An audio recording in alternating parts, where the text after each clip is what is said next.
One of my orderlies, the one responsible for his arm, gave up trying to hold them and thought it might be safer if he just braced them against the floor with his knees. But the boy jerked again, and I heard his left arm snap. Jagged ends of both radius and ulnar bones stabbed through his gray flesh.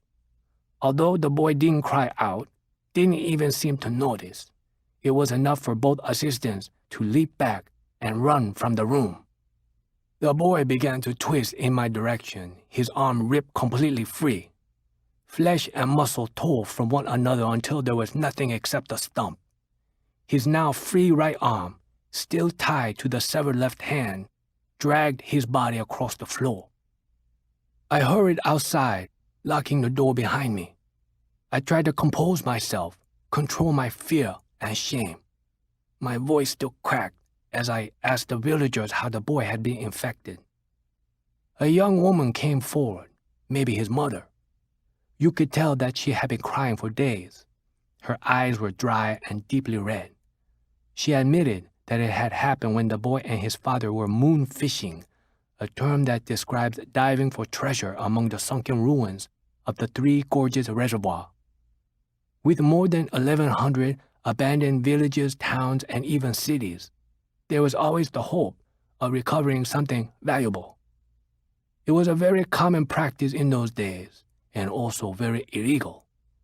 She explained that they weren't looting, that it was their own village, Old Dachang, and they were just trying to recover some heirlooms from the remaining houses that hadn't been moved. She repeated the point, and I had to interrupt her with promises not to inform the police. She finally explained that the boy came up crying with a bite mark on his foot. He didn't know what had happened. The water had been too dark and muddy. His father was never seen again. I reached for my cell phone and dialed the number of Dr. Gu Wen-Kwe, an old comrade from my army days who now worked at the Institute of Infectious Diseases at Chongqing University. We exchanged pleasantries, discussing our health, our grandchildren.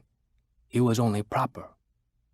I then told him about the outbreak and listened as he made some joke about the hygiene habits of hillbillies. I tried to chuckle along, but continued that I thought the incident might be significant. Almost reluctantly, he asked me what the symptoms were. I told him everything: the bites, the fever, the boy, the arm. His face suddenly stiffened. His smile died. He asked me to show him the infected. I went back into the meeting hall and waved the phone's camera over each of the patients. He asked me to move the camera closer to some of the wounds themselves. I did so, and when I brought the screen back to my face, I saw that his video image had been cut. "Stay where you are," he said, just a distant, removed voice now. "Take the names of all who had contact with the infected. Restrain those already infected. If any have passed into coma, vacate the room and secure the exit." His voice was flat, robotic, as if he had rehearsed this speech or was reading from something. His voice softened for just a minute, just a second of human concern. He asked me, "Are you armed?" "Why would I be?" I asked. He told me he would get back to me, all business again. He said he had to make a few calls and that I should expect support within several hours. They were there in less than 50 men in large Army Z-8A helicopters. All were wearing hazardous material suits. They said they were from the Ministry of Health. I don't know who they thought they were kidding. With their bullying swagger, their intimidating arrogance, even these backwater bumpkins could recognize the Guanbu. Their first priority was the meeting hall. The patients were carried out on stretchers, their limbs shackled, their mouths gagged. Next, they went for the boy. He came out in a body bag. His mother was wailing as she and the rest of the village were rounded up for examinations. Their names were taken, their blood drawn. One by one, they were stripped and photographed. The last one to be exposed was a withered old woman. She had a thin, crooked body, a face with 1,000 lines and tiny feet that had to have been bound when she was a girl. She was shaking her bony fist at the doctors. "This is your punishment," she shouted. "This is revenge for Feng Du." She was referring to the city of ghosts, whose temples and shrines were dedicated to the underworld. Like old Dachang, it had been an unlucky obstacle to China's next great leap forward. It had been evacuated, then demolished, then almost entirely drowned. I've never been a superstitious person, and I never allow myself to be hooked on the opiate of the people.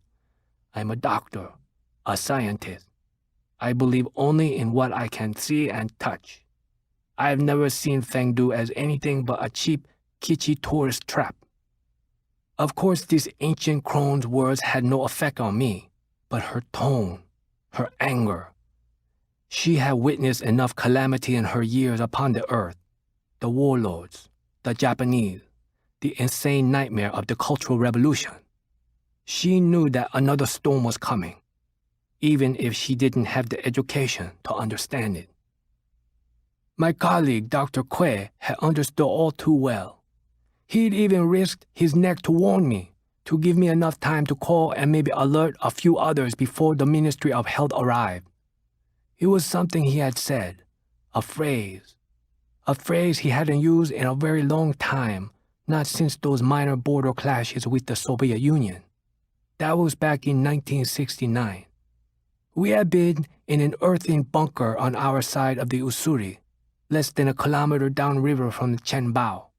The Russians were preparing to retake the island, their massive artillery hammering our forces.